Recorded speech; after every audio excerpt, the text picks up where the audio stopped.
오늘의 사연 시작합니다. 안녕하세요. 지금 이혼 서류 접수해놓고 대기 중인 20대 후반의 여성입니다. 얼마 전 명절에 기가 막힌 일을 겪어서 한번 사연을 신청하려고 해요. 결혼한 지는 6개월 조금 안 되고요. 아니 세상에 요즘도 출가외인이라는 말을 쓰는 집구석이 있는지 몰랐는데 저희 시가 사람들이 딱 그렇더군요. 상견례를 할 때만 해도 시부모 두 분 다 점잖고 말씀도 별로 없으셔서 정상적인 사람들인 줄 알았어요. 친정부모님 역시 할 말만 하는 시부모님을 좋게 보셨고요. 하지만 결혼하자마자 전형적인 시월드의 갑질이 시작되더군요. 이건 아닌데 하면서도 참아보려 했어요. 지금까지 서로 다른 가치관으로 살아온 사람들이 처음부터 잘 맞는 게 더 이상한 거니까요. 그래서 할 말은 하려고 노력하면서도 제가 맞출 수 있는 부분은 맞추려 최선을 다했습니다. 하지만 결국 이번 설 때 있었던 일로 폭발해버린 저는 이혼을 결심했고 현재 진행 중이네요. 부디 제 이야기를 한번 들어봐 주세요. 과연 제가 심한 건지 아니면 진작 해야 할 결정을 이제라도 한 건지 많은 분들의 의견을 듣고 싶어서 이렇게 사연을 신청해 봅니다. 남편과 저는 대학교 동창으로 졸업하고 4년의 연애 기간을 거쳐 부부가 된 케이스예요. 남편 집안도 꽤 여유가 있는 편이고 저희 집 역시 좀 살아요. 하지만 그 돈이 남편이나 제 돈이겠습니까? 전부 양가 부모님들이 평생 피땀 흘려 모아온 재산이죠. 그래서 사실 결혼할 때도 저는 친정부모님께 일절 도움을 안 받으려 했었어요. 근데 시아버지께서 1억을 지원해 주신다고 하니 할 수 없이 저도 친정부모님께 어느 정도 금전적인 지원을 받아 결혼을 했죠. 비록 전셋집이지만 평수도 넓고 자리도 좋아서 맞벌이인 저희 부부에게 딱인 곳이었어요. 양가 부모님의 도움이 없었다면 절대로 구할 수 없는 집이었겠죠. 그 부분은 감사하게 생각합니다. 하지만 신혼여행을 다녀와 시가에 들렀을 때부터 전 무언가가 잘못되었다는 느낌을 강하게 받았어요. 남편에겐 이미 결혼한 형들이 2명 있습니다. 제겐 아주버님들이죠. 그런데 저녁이 돼서 저희 부부의 환영식을 해준다며 집에서 고기를 구워 먹게 되었거든요. 시부모님이 살고 있는 집이 30평 후반의 주택인데 거실이 제법 넓어요. 종종 온 가족들이 모여 고기를 구워 먹는다고 하더라고요. 문제는 충분히 모두 다 앉을 수 있음에도 불구하고 시아버지를 비롯해 남자들만 앉아서 고기를 먹는 거예요. 시어머니와 두 형님들은 익숙한 듯 열심히 고기를 굽거나 아니면 물을 떠다 준다던가 또는 냉장고에서 맥주 심부름을 하고요. 분위기가 그렇다 보니 저 역시도 자리에 앉을 엄두가 안 나더군요. 그렇게 의도치 않게 남자들 식사 시중만 들었죠. 거기다 심부름을 시키는 시아버지의 태도도 정말 눈살을 찌푸리게 만들었는데 일단 부족한 게 있다 싶으면 시어머니를 부릅니다. 여러 좋은 호칭도 많을 텐데 꼭 어이라고 부르더군요. 자식들도 있는데 기분 나쁘게 어이라고 부르는 시아버지도 이해가 안 되었지만 그것보다도 시아버지가 부르면 마치 몸종처럼 자연스레 다가가 필요한 걸 가져다주는 시어머니가 더 이해가 안 되더라고요. 그뿐만이 아니었어요. 단 한 번도 자리에서 일어나지 않고 시어머니와 형님들을 시켜만 먹는 아주버님들 역시 짜증이 나기는 매한가지였습니다. 그나마 제 눈치를 봤는지 남편은 자기가 알아서 물을 떠먹으려고 자리에서 일어나 부엌으로 향하는데 갑자기 시아버지가 호통을 치셨어요. 남자 새끼가 부엌에 왜 들어가냐고요. 그러면서 고추 떨어진다는 말을 농담이랍시고 하더군요. 그리곤 저한테 물심부름을 시키는데 솔직히 싫다고 하고 싶었지만 분위기가 분위기인지라 저도 모르게 물을 떠다 바치고 말았네요. 그렇게 남자들이 얼추 다 먹었다 싶으니 시어머니와 형님들 2분이 주섬주섬 상을 다시 차리는 거예요.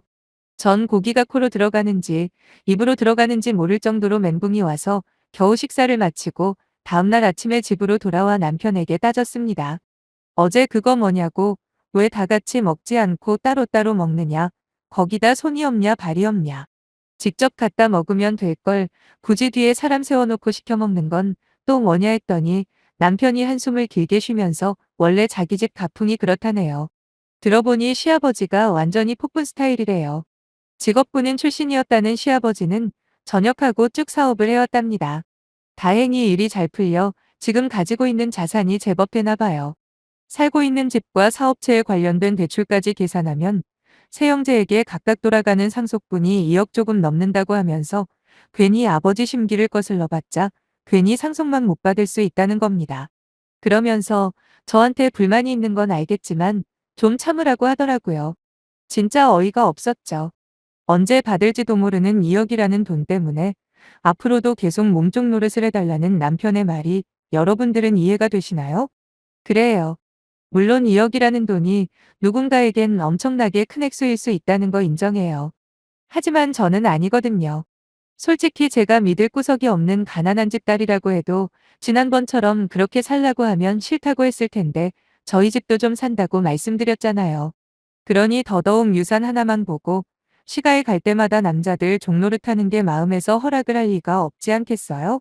솔직히 이때까지만 해도 남편이 하도 자기 집 부자라고 자랑을 해서 친정이랑 비슷한 줄로만 알았는데 구체적인 재산 보유 상황을 들어보니 차이가 제법 많이 나더군요. 저희 아빠는 대기업 임원이십니다.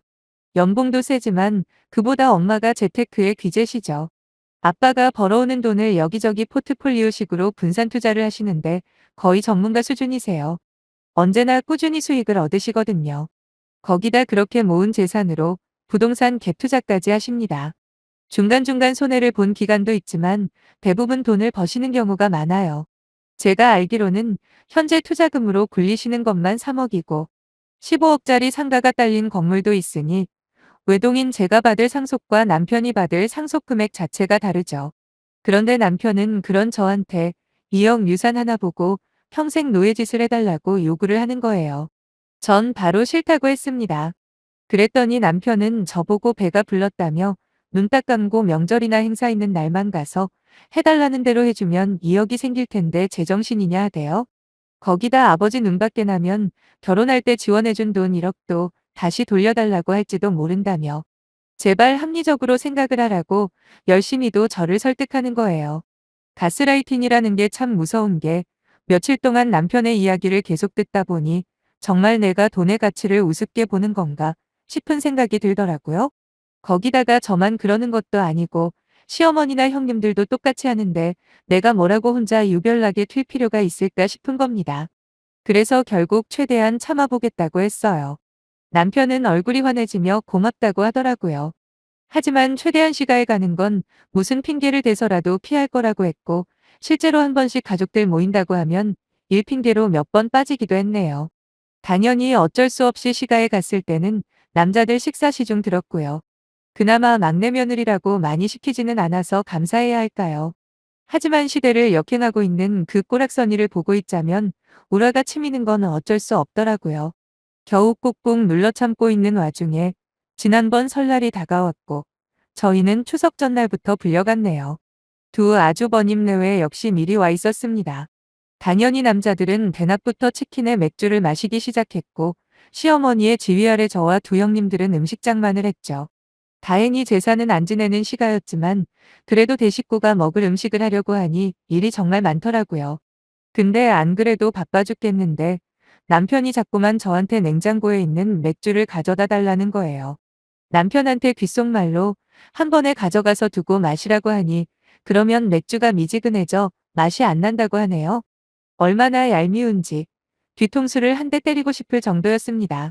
육개장, 잡채, 소불고기 등등 대부분의 음식 준비가 끝나고 마지막으로 전 부칠 차례가 되었는데 재료들을 보니 막막해지더군요. 시아버지가 조금씩 여러 종류의 전을 맛보고 싶다 해서 명태부터 시작해서 산적, 오징어, 배추, 실파 등등 전을 부칠 수 있는 재료들은 거의 다 있었던 것 같아요.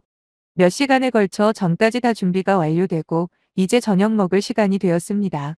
역시나 정작 음식하느라 하루 종일 허리 한 번 못 펴고 일한 며느리 3명과 시어머니는 상만 차려주고 뒤로 물러나야 했습니다.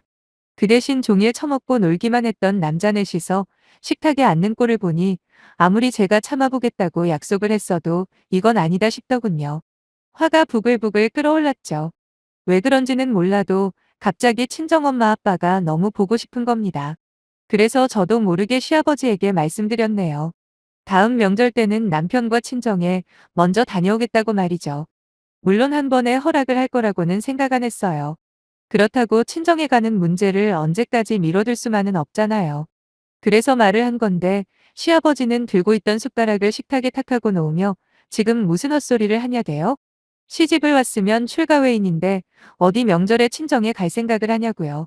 그때 옆에 있던 시어머니가 제 손을 잡아 끌고 안방으로 들어가서는 저보고 미쳤냐고 하는 거예요. 그러면서 니네 시아버지 성질이 얼마나 대단한데 괜히 건드려서 좋을 거 하나 없다는 겁니다. 나중에 받을 유산을 생각해서라도 참으라고도 하시면서 비록 니네 집과 많이 달라서 힘든 건 이해하지만 이왕 시집을 왔으면 여기 법을 따라야 하지 않겠냐고 하시는데 불쌍하다는 생각밖에 안 들더라고요. 저렇게 남편이 무서워 쩔쩔매는 게 정상인가요? 여자로 시집 온 게 무슨 큰 죄를 지은 것 마냥 찍소리도 못하고 거기다 자기 경제권도 하나 없어서 막내 아들한테 유산 안 돌아갈까봐 전전긍긍하는 모습에 오히려 제가 정신이 확 드는 겁니다. 그냥 참고 어떻게든 살아봐야겠다고 결심한 게 바보 같은 결정이었더군요. 저는 어머님하고는 더 할 말 없다고 거실로 나갔더니 시아버지는 아직도 화가 안 풀렸는지 씩씩거리며 저를 노려보시는 겁니다. 저 역시 정면으로 똑같이 노려보며 명절에 내 부모 보러 가는 게 그렇게 큰 잘못이냐고 물어봤죠. 그랬더니 또 여자가 어쩌고 저쩌고 하면서 그러면 나중에 국물도 없을 줄 알라는 말에 혹시 유산 말씀하는 거냐 하니까 당연한 걸 왜 묻냐입니다. 전 기가 막혀서 그깟 2억으로 지금 몇 명의 여자들 인생을 말아먹고 있는지 아시냐고 했죠. 그리고 둘러보며 여기 있는 시어머니나 며느리들한테 그 돈 줄 거 아니지 않냐. 따지고 보면 아들들한테 줄 돈인데 왜 우리가 개고생을 해야 하고 이런 무시와 천대를 감수해야 하냐 따졌네요. 형님들한테도 돈 2억 때문에 자존심 다 버리고 친정에도 못 가게 하는 이따위 집구석에서 계속 살고 싶냐고 뭐라고 했습니다. 큰형님은 감정이 복받쳤는지 눈물을 흘리고 작은 형님 역시 고개만 푹 숙이고는 아무 말도 없더라고요. 말만 안 했을 뿐이지 저랑 같은 감정 아니었겠어요? 그쯤 되자 남편이 저를 말리더라고요. 제 팔을 잡아 끌며 그만하라고 일단 자기랑 먼저 이야기하자 하길래 잡았던 팔을 세차게 뿌리치며 남편에게 소리를 질러버렸습니다. 네가 제일 나쁜 놈이라고요. 네가 받을 유산으로 왜 나한테 지랄이냐. 돈 받고 싶으면 네가 직접 일하던가 재롱 떨어서 이쁨을 받을 일이지. 마누라 뒤에 숨어서 돈만 바라보는 네가 여기서 가장 악질이라고 했습니다. 막말로 내가 나중에 받을 유산이 너보다 몇 배가 더 많은데 이제부터 명절마다 우리 집 가서 내가 한 것처럼 똑같이 할 거면 계속 같이 살고 아니면 이혼하자고 말했네요. 그리고 마지막으로 시아버지한테 진짜 더럽고 치사해서 이 집 구석에서 나가줄 테니 돈이억에 평생 종노릇 하겠다는 새며느리 알아보라 하고 그 길로 나와버렸네요. 그리고 남편과 함께 타고 온 차를 끌고 친정으로 향했습니다. 사정을 전부 들으신 부모님은 분노로 손까지 바르르 떠시며 당장 이혼시키신다고 하시더군요. 정말 죄송한 마음뿐이었네요. 이런 꼴 당하라고 귀하게 키우신 게 아닐진데 말이에요. 그 후로 벌써 일주일이 흘렀습니다. 이혼 서류는 접수했고요. 처음에 미안하다고 자기가 다시 중재해보겠다는 남편에게 내가 해결 방법을 말해주지 않았냐. 내 유산이 훨씬 더 크니까 내가 니네 집에 한 것처럼 우리 집에 하겠다고 각서 쓰고 지장 찍어라. 그러면 그때 다시 생각해보겠다고 하니 이틀 뒤에 바로 이혼 서류에 도장 찍어주더라고요. 저한테는 그렇게 돈돈거리면서 사람 이상하게 가스라이팅 하더니 정작 지보고 하라니까 못하겠나 보죠. 아무튼 확실하게 이혼하고 새 출발할 겁니다. 당분간 아빠 엄마와 지내면서 그동안 받았던 상처 회복에 힘쓰려고요. 더러운 기억 다 잊고 다시 시작할 수 있게 많은 응원 부탁하면서 마칠게요. 감사합니다. 오늘의 사연 시작합니다. 안녕들 하세요.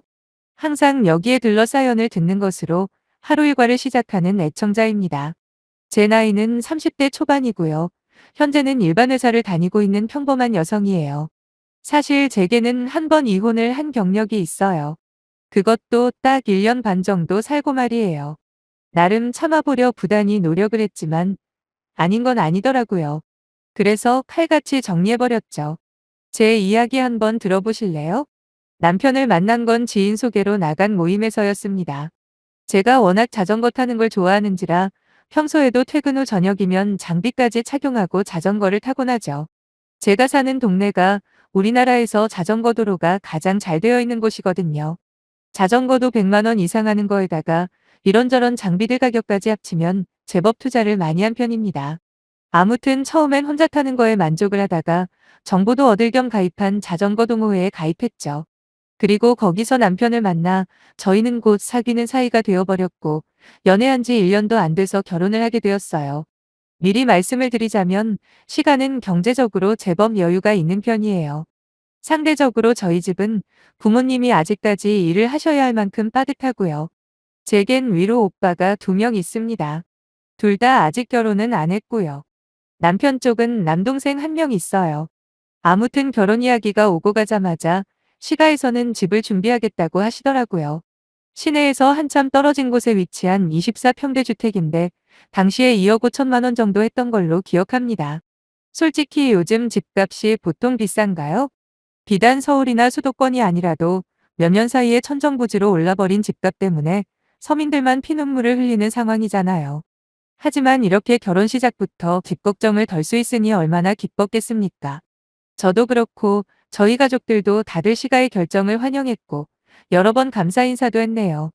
시가에 비해서 많이 딸린다 뿐이지 저희 집도 각자 자기 밥벌이는 하는 상황이라 제가 일하면서 번 돈은 전적으로 제 소유였어요. 그동안 차곡차곡 모아놓은 돈이 5천만 원 조금 넘더라고요. 그래서 친정 부모님께 일절 손 안 벌리고 제 힘으로 혼수며 기타 비용 전부 부담했어요. 아무래도 오빠 둘이 아직 결혼을 안 했다 보니 굳이 저까지 부모님의 부담을 늘려드리고 싶지가 않았죠. 주위에 결혼한 친구들만 봐도 5천만 원이면 그래도 남들 하는 만큼은 해갔다고 생각해요. 결혼 전만 해도 남편이나 시부모님 역시 제 결혼 비용에 대해서 별말 없었고요.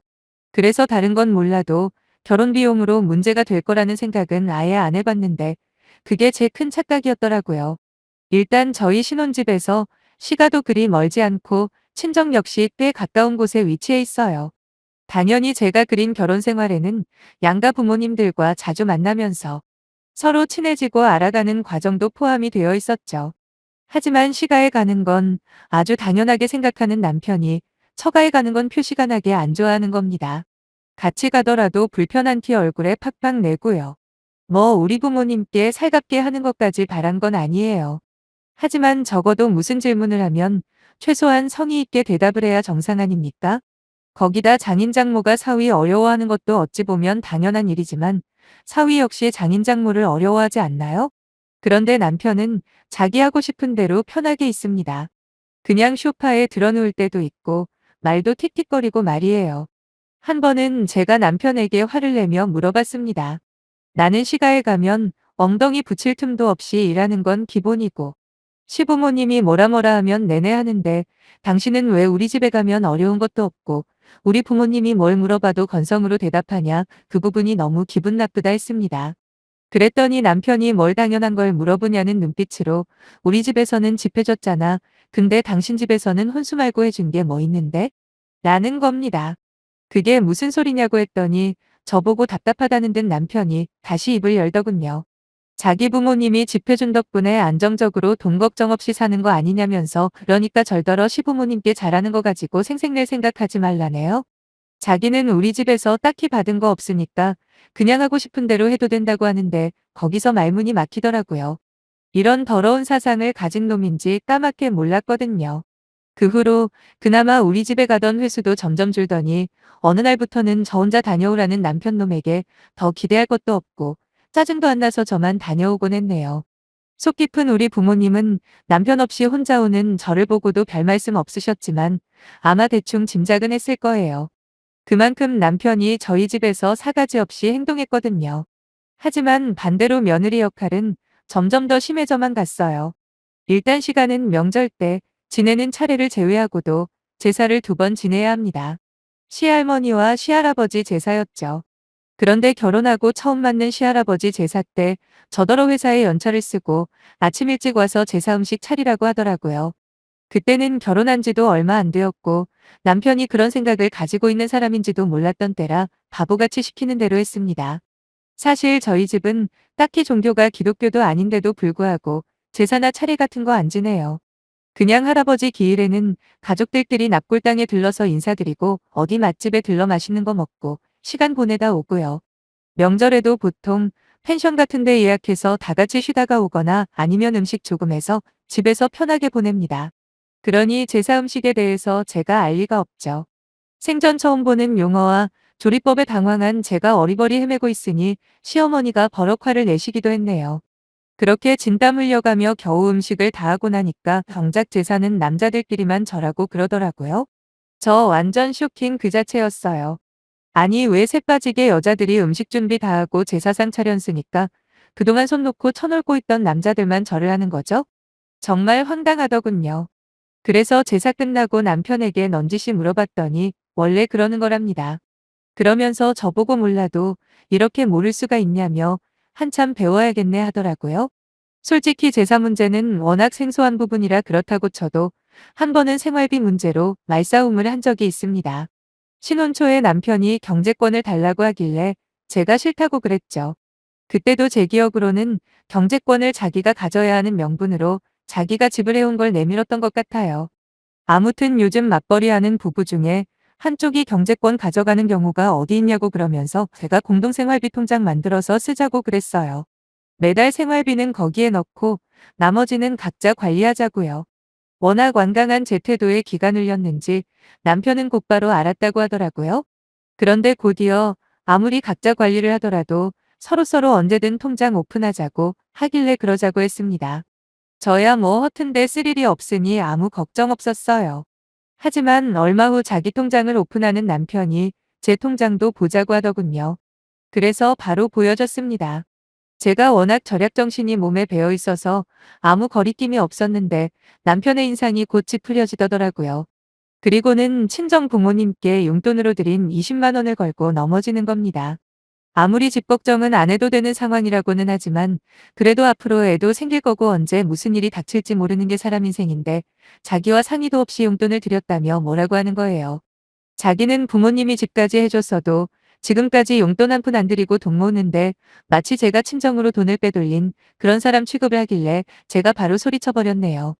평소에 장인 장모가 살았는지 죽었는지 바로 지척에 살면서도 전화 한 통 없는 주제에 용돈으로 드린 20만 원이 그리 아깝더냐고 나를 사랑하긴 하는 거냐 그랬어요. 저도 모르게 눈물까지 흐르더라고요.